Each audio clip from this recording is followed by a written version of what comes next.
सरयू नदी आखिर श्रापित क्यों है? नमस्कार दोस्तों, आपका स्वागत है। क्या आप जानते हैं कि सरयू नदी सिर्फ जल की एक धारा नहीं बल्कि अयोध्या के हर राज की साक्षी है।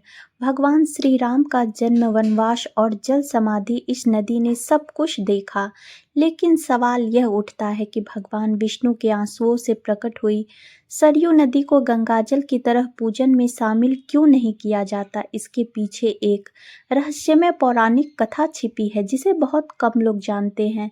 इस वीडियो में हम आपको उस राज्य से रूबरू कराएंगे जो सरयू मैया को एक श्रापित नदी बताता है। आखिर क्या है वह कारण जिसने इस पवित्र नदी को गंगाजल की तरह पूजनीय बनने से रोक दिया? तो वीडियो को अंत तक जरूर देखें। दोस्तों, पौराणिक कथाओं के अनुसार भगवान श्री राम की जन्मभूमि अयोध्या में बहने वाली सरयू नदी स्वयं भगवान विष्णु के आंसुओं से प्रकट हुई है। आनंद रामायण के यात्री कांड के अनुसार प्राचीन काल में शंखासुर नामक दैत्य ने वेदों को चुराकर समुद्र में छिपा दिया था। तब भगवान विष्णु ने मत्स्य अवतार धारण कर उस दैत्य का वध किया और वेदों को पुनः प्राप्त किया, ब्रह्मा जी को सौंप दिया। इसके बाद उन्होंने अपना वास्तविक स्वरूप धारण किया। उस समय अत्यंत हर्ष और आनंद के कारण भगवान विष्णु की आंखों से प्रेमाश्रम निकल पड़े। ब्रह्मा जी ने उन दिव्य अश्रुओं को मानसरोवर में एकत्र कर सुरक्षित कर लिया।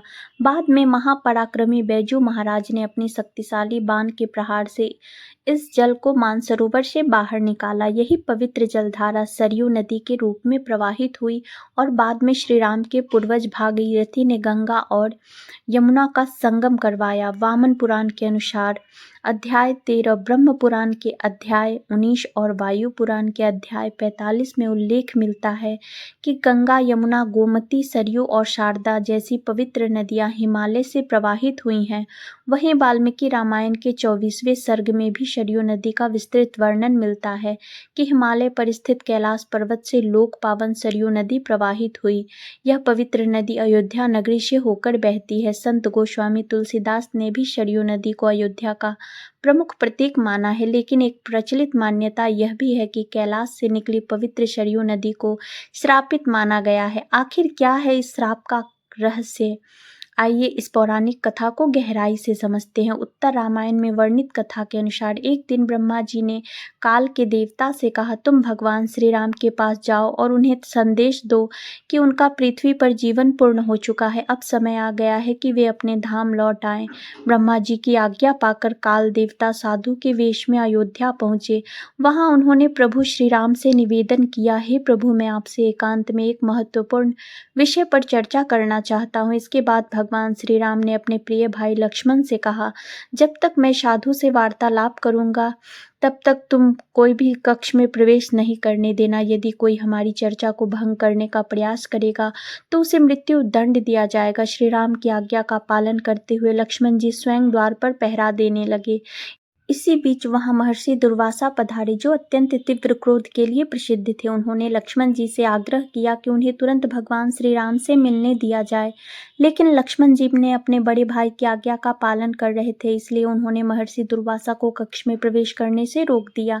यह सुनकर दुर्वासा ऋषि क्रोधित हो गए। उन्होंने चेतना दी कि यदि तुमने मुझे रोका तो मैं अभी भगवान श्री राम को श्राप दे दूंगा। ऋषि दुर्वासा की चेतावनी सुनकर लक्ष्मण जी गहरे धर्म संकट में पड़ गए। एक और वे अपने बड़े भाई श्री राम की आज्ञा का पालन करना चाहते थे जिसे उन्होंने जीवन भर सर्वोपरि रखा। दूसरी ओर वे यह भी नहीं चाहते थे कि उनकी वजह से भगवान श्री राम को ऋषि का भयंकर श्राप सहना पड़े। अंततः अपने भाई की रक्षा के लिए लक्ष्मण जी ने एक कठोर निर्णय लिया। उन्होंने स्वयं ही कक्ष में प्रवेश कर चर्चा भंग कर दी, लेकिन यह देखकर भगवान श्री राम धर्म संकट में पड़ गए। अपने वचन के बंधन और भाई के प्रति अपार प्रेम के कारण भगवान श्री राम ने लक्ष्मण जी को मृत्यु दंड देने की बजाय देश निकाला देने का निर्णय लिया। उस युग में देश निकाला भी मृत्यु दंड के समान ही माना जाता था। इस कठोर निर्णय के बाद लक्ष्मण जी ने स्वयं इस संसार को त्यागने का संकल्प लिया। वे सरयू नदी के तट पर पहुंचे और इस नश्वर दुनिया से मुक्ति पाने के लिए सरयू के जल में समा गए। जैसे ही लक्ष्मण जी नदी में प्रविष्ट हुए, वे अपने शेषनाग स्वरूप में प्रकट हुए और सीधे बैकुंठ धाम प्रस्थान कर गए। अपने प्रिय भाई लक्ष्मण के संसार त्यागने के बाद भगवान श्री राम ने भी इस नश्वर दुनिया को छोड़ने का निर्णय लिया। उन्होंने अपना संपूर्ण राजपाट अपने पुत्रों और भाइयों के पुत्रों को सौंप दिया ताकि अयोध्या का शासन सुचारू रूप से चलता रहे। इसके पश्चात श्री राम सरयू नदी के तट पर पहुंचे और जल समाधि लेने के लिए धीरे धीरे नदी के भीतर चले गए। जैसे ही वे सरयू के पवित्र नदी में प्रविष्ट हुए, वे अचानक अदृश्य हो गए। कुछ समय पश्चात सरयू नदी के भीतर से स्वयं भगवान विष्णु प्रकट हुए और अपने भक्तों को दिव्य दर्शन दिए। इसी क्षण भगवान श्री राम ने अपना मानवीय स्वरूप त्याग दिया और अपने वास्तविक विष्णु रूप में प्रकट हो गए। वैकुंठ धाम लौट गए। भगवान के इस महाप्रयाण को देखकर उनके अनन्य भक्त संत, ऋषि मुनि और अयोध्या के अनेक निवासियों ने भी उनके पीछे सरयू नदी में प्रवेश कर गए। यह सब देख भगवान शिव अत्यंत क्रोधित हो गए। उनके क्रोध से संपूर्ण ब्रह्मांड कांप उठा और इसी रोष में शिवजी ने सरयू नदी को एक भयंकर श्राप दे दिया। हे सरयू, तुम्हारे जल में आचमन करने वालों पर भी पाप लगेगा। ना तो तुम्हारे जल कोई पूजा करेगा और ना ही कोई उसमें स्नान करेगा। इसी कारण आज भी सरयू नदी का जल गंगाजल की तरह पूजन में उपयोग नहीं किया जाता। शिवजी के श्राप से व्यथित होकर सरयू नदी अत्यंत दुखी होकर शिवजी की शरण में पहुंची और विनम्रता पूर्वक प्रार्थना करने लगी। हे महादेव, मेरे जल में स्वयं श्री राम ने जल समाधि ली, इसमें मेरा क्या अपराध है? यह तो पहले से ही विधि का विधान था जिसे मैं बदल नहीं सकती थी।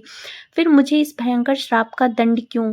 सरयू की करुणा पुकार सुनकर भगवान शिव का क्रोध शांत हुआ। वे समझ गए कि सरयू स्वयं किसी भी दोष की भागी नहीं थी। तब उन्होंने कहा, हे सरयू, मेरा दिया हुआ श्राप व्यर्थ नहीं जा सकता, लेकिन मैं इसका प्रभाव अवश्य कम कर सकता हूँ।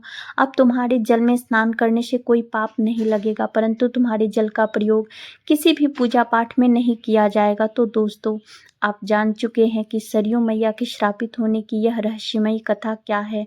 वह नदी जो भगवान श्री राम की जीवन यात्रा की साक्षी बनी, जिसने भक्तों को मोक्ष प्रदान किया, आखिर क्यों पूजा पाठ में इस्तेमाल नहीं किया जाता है?